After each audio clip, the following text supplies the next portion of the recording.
শুরু করছি আল্লাহর নামে, যিনি পরম করুণাময়, অতি দয়ালু। তুমি জিজ্ঞেস করো, কে রুজি দান করে তোমাদেরকে আসমান থেকে ও জমিন থেকে, কিংবা কে তোমাদের কান ও চোখের মালিক? তাছাড়া কে জীবিতকে মৃতের ভেতর থেকে বের করেন এবং কেই বা মৃতকে জীবিতের মধ্য থেকে বের করেন? কে করেন কর্ম সম্পাদনের ব্যবস্থাপনা? তখন তারা বলে উঠবে, আল্লাহ। তখন তুমি বলো, তারপরেও ভয় করছো না? অতএব আল্লাহই তোমাদের প্রকৃত পালনকর্তা। আর সত্য প্রকাশের পরে উদ্ভ্রান্ত ঘোড়ার মাঝে কি রয়েছে গোমরাহি ছাড়া?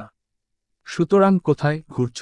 এমনিভাবে সপ্রমাণিত হয়ে গেছে তোমার পরওয়ারদিগারের বাণী সেসব নাফরমানের ব্যাপারে যে এরা ঈমান আনবে না। বলো, আছে কি কেউ তোমাদের শরীরদের মাঝে যে সৃষ্টিকে পয়দা করতে পারে এবং আবার জীবিত করতে পারে? বলো, আল্লাহই প্রথমবার সৃষ্টি করেন এবং অতঃপর তার পুনরুদ্ভব করবেন। অতএব কোথায় ঘুরপাক খাচ্ছে? জিজ্ঞেস করো, আছে কি কেউ তোমাদের শরীরদের মধ্যে যে সত্য সঠিক পথ প্রদর্শন করবে? বলো, আল্লাহই সত্য সঠিক পথ প্রদর্শন করেন। সুতরাং এমন যে লোক সঠিক পথ দেখাবে তার কথা মান্য করা, কিংবা যে লোক নিজের পথ খুঁজে পায় না, তাকে পথ দেখানো কর্তব্য। অতএব তোমাদের কি হলো? কেমন তোমাদের বিচার? বস্তুত তাদের অধিকাংশই শুধু আন্দাজ অনুমানের উপর চলে, অথচ আন্দাজ অনুমান সত্যের বেলায় কোনো কাজে আসে না। আল্লাহ ভালো করেই জানেন তারা যা কিছু করে। আর কোরআন সে জিনিস নয় যে আল্লাহ ব্যতীত কেউ তা বানিয়ে নেবে। অবশ্য এটি পূর্ববর্তী কালামের সত্যায়ন করে এবং সে সমস্ত বিষয়ের বিশ্লেষণ দান করে যা তোমার প্রতি দেয়া হয়েছে, যাতে কোনো সন্দেহ নেই তোমার বিশ্বপালনকর্তার পক্ষ থেকে। মানুষ কি বলে যে এটি বানিয়ে এনেছ? বলে দাও, তোমরা নিয়ে এসো একটি সূরা আর ডেকে নাও যাদেরকে নিতে সক্ষম হও আল্লাহ ব্যতীত, যদি তোমরা সত্যবাদী হয়ে থাকো। কিন্তু কথা হলো এই যে তারা মিথ্যা প্রতিপন্ন করতে আরম্ভ করেছে যাকে বুঝতে তারা অক্ষম। অথচ এখনও এর বিশ্লেষণ আসেনি। এমনিভাবে মিথ্যা প্রতিপন্ন করেছে তাদের পূর্ববর্তীরা। অতএব লক্ষ্য করে দেখো কেমন হয়েছে পরিণতি। আর তাদের মধ্যে কেউ কেউ কোরআনকে বিশ্বাস করবে এবং কেউ কেউ বিশ্বাস করবে না।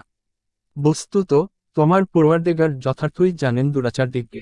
আর যদি তোমাকে মিথ্যা প্রতিপন্ন করে, তবে বলো, আমার জন্য আমার কর্ম, আর তোমাদের জন্য তোমাদের কর্ম। তোমাদের দায়িত্ব নেই আমার কর্মের উপর এবং আমারও দায়িত্ব নেই তোমরা যা কর সেজন্য। তাদের কেউ কেউ কান রাখে তোমাদের প্রতি, তুমি বধিরদেরকে কি শোনাবে যদি তাদের বিবেক বুদ্ধি না থাকে? আবার তাদের মধ্যে কেউ কেউ তোমাদের প্রতি দৃষ্টি নিবদ্ধ রাখে, তুমি অন্ধদেরকে কি পথ দেখাবে যদি তারা মোটেও দেখতে না পারে? আল্লাহ জুলুম করেন না মানুষের উপর, বরং মানুষ নিজেই নিজের উপর জুলুম করে। আর যেদিন তাদেরকে সমবেত করা হবে, যেন তারা অবস্থান করেনি, তবে দিনের একদল একজন অপরজনকে চিনবে। নিঃসন্দেহে ক্ষতিগ্রস্ত হয়েছে যারা মিথ্যা প্রতিপন্ন করেছে আল্লাহর সাথে সাক্ষাৎকে এবং সরল পথে আসেনি। আর যদি আমি দেখাই তোমাকে সে ওয়াদাসমূহের মধ্য থেকে কোনো কিছু যা আমি তাদের সাথে করেছি, অথবা তোমাকে মৃত্যুদান করি, যা হোক, আমার কাছেই তাদেরকে প্রত্যাবর্তন করতে হবে। বস্তুত আল্লাহ সে সমস্ত কর্মের সাক্ষী যা তারা করে। আর প্রত্যেক সম্প্রদায়ের এক একজন রসুল রয়েছে। যখন তাদের কাছে তাদের রসুল নায়দন সহ উপস্থিত হলো, তখন আর তাদের উপর জুলুম হয় না। তারা আরো বলে, এ ওয়াদা কবে আসবে, যদি তোমরা সত্যবাদী হয়ে থাকো? তুমি বলো, আমি আমার নিজের ক্ষতি কিংবা লাভেরও মালিক নই, কিন্তু আল্লাহ যা ইচ্ছা করেন। প্রত্যেক সম্প্রদায়ের জন্যই এক একটি ওয়াদা রয়েছে। যখন তাদের সে ওয়াদা এসে পৌঁছে যাবে, তখন না একদল পেছনে সরতে পারবে, না সামনে ফসকাতে পারবে। তুমি বলো, আচ্ছা দেখো তো দেখি, যদি তোমাদের উপর তার আযাব রাতারাতি অথবা দিনের বেলায় এসে পৌঁছে যায়, তবে এর আগে পাপীরা কি করবে? তাহলে কি আযাব সংঘটিত হয়ে যাবার পর এর প্রতি বিশ্বাস করবে? এখন স্বীকার করলে, অথচ তোমরা এরই তাকাদা করতে। অতঃপর বলা হবে, গুনাহগারদিগকে ভোগ করতে থাকো অনন্ত আযাব, তোমরা যা কিছু করতে তার তাই প্রতিফল। আর তোমার কাছে সংবাদ জিজ্ঞেস করে, এটা কি সত্য? বলে দাও, অবশ্যই আমার পরওয়ারদিগারের কসম এটা সত্য। আর তোমরা পরিশ্রান্ত করে দিতে পারবে না। বস্তুত যদি প্রত্যেক গুনাহগারের কাছে এত পরিমাণ থাকে যা আছে সমগ্র জমিনের মাঝে, আর অবশ্যই যদি সেগুলো নিজের মুক্তির বিনিময়ে দিতে চাইবে আর গোপনে গোপনে অনুতাপ করবে, যখন আযাব দেখবে।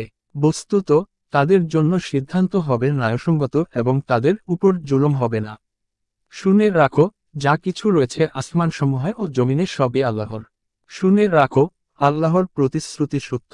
তবে অনেকেই জানে না, তিনি জীবন ও মরণ দান করেন এবং তারই কাছে প্রত্যাবর্তন করতে হবে। হে মানবকুল, তোমাদের কাছে উপদেশবাণী এসেছে তোমাদের পরওয়ারদিগারের পক্ষ থেকে এবং অন্তরের রোগের নিরাময়, হিদায়াত ও রহমত মুসলমানদের জন্য। বলো, আল্লাহর দয়া ও মেহেরবানিতে। সুতরাং এরই প্রতি তাদের সন্তুষ্ট থাকা উচিত। এটি উত্তম সে সমুদয় থেকে যা সঞ্চয় করছো। বলো, আচ্ছা নিজেই লক্ষ্য করে দেখো, যা কিছু আল্লাহ তোমাদের জন্য রিজিক হিসাবে অবতীর্ণ করেছেন, তোমরা সেগুলোর মধ্য থেকে কোনটাকে হারাম আর কোনটাকে হালাল সাব্যস্ত করেছ। বলো, তোমাদের কি আল্লাহ নির্দেশ দিয়েছেন, নাকি আল্লাহর উপর অপবাদ আরোপ করছো? আর আল্লাহর প্রতি মিথ্যা অপবাদ আরোপকারীদের কি ধারণা কিয়ামত সম্পর্কে? আল্লাহ তো মানুষের প্রতি অনুগ্রহই করেন, কিন্তু অনেকেই কৃতজ্ঞতা স্বীকার করে না।